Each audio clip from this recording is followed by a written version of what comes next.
उज्जैन में कांग्रेस नेता के हत्याकांड में एक नया मोड़ सामने आया।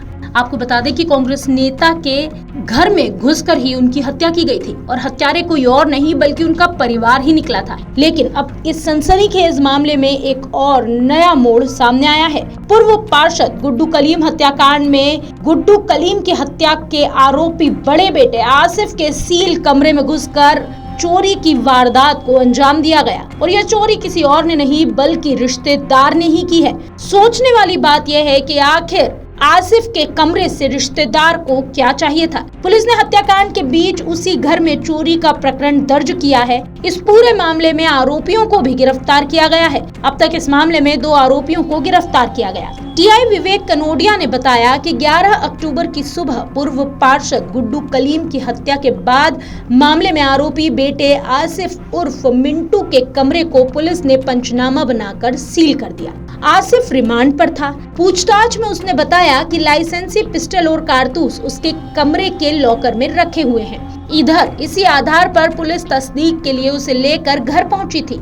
जहां पुलिस ने आसिफ के सील कमरे को खोला तो नजारा ही अलग था।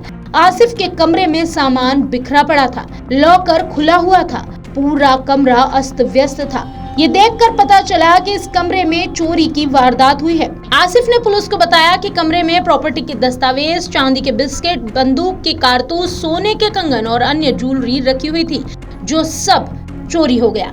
पुलिस ने जांच की तो पता चला कि खिड़की के ग्रिल में लगे स्क्रू निकले पड़े थे। पुलिस ने आसिफ की शिकायत और तस्दीक में मिली चोरी की वारदात के निशानों को देखते हुए चोरी का प्रकरण दर्ज किया और मामला जांच में लिया। बताया जाता है कि आसिफ की पत्नी और अन्य परिजनों ने पुलिस को बताया कि लॉकर में लाइसेंसी पिस्टल, कारतूस के अलावा प्रॉपर्टी के दस्तावेज, कीमती घड़ियां भी थी। पुलिस ने शंका के आधार पर आसिफ के जीजा के सूटकेस की जांच की, जिसमें आसिफ का लाइसेंस मिला। टीआई विवेक कनोडिया ने बताया कि प्रधान आरक्षक दिग्विजय सिंह की रिपोर्ट पर चोरी का केस दर्ज किया गया। वे आसिफ को लेकर उसके घर पर तस्दीक के लिए गए थे। शंका के आधार पर आसिफ के जीजा नसरुद्दीन उर्फ जम्मू, पिता जहरुद्दीन शेख जिसकी उम्र 45 वर्ष है और जो महूपुरा चौराहे का रहने वाला है, उसे परवेज उर्फ पारू, पिता अब्दुल राशिद जो कि कोट मोहल्ला का रहने वाला है, उसे चोरी के आरोप में गिरफ्तार किया गया। जम्मू की पत्नी को भी पूछताछ के लिए थाने बुलाया गया। लेकिन कहीं ना कहीं गुड्डू कलीम के हत्याकांड के बाद लगातार इस मामले में खुलासे हो रहे हैं और एक नया मोड़ आ रहा है। अब इस घर से चोरी की वारदात होना कई सवाल खड़े करती है।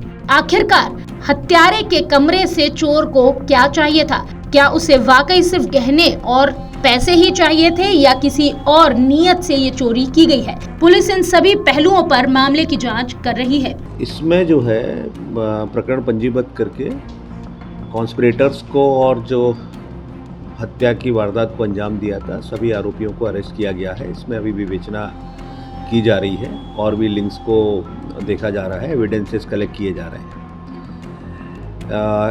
कल जो है जो इनकी प्रॉपर्टी है जिसके कारण जो है आगे विवाद होने की संभावना थी, आशंका व्यक्त की गई थी इसमें अलग अलग माध्यम से। इसको रेवेन्यू, नगर निगम और पुलिस की टीम द्वारा जो है मौके पे सील किया गया है और इस प्रकरण में भी विवेचना जारी है। अगर आप ये वीडियो YouTube पर देख रहे हैं तो हमारे चैनल को सब्सक्राइब करें और बेल आइकन को दबाना ना भूलें। अगर आप Facebook पर ये वीडियो देख रहे हैं तो हमारे पेज को लाइक करें।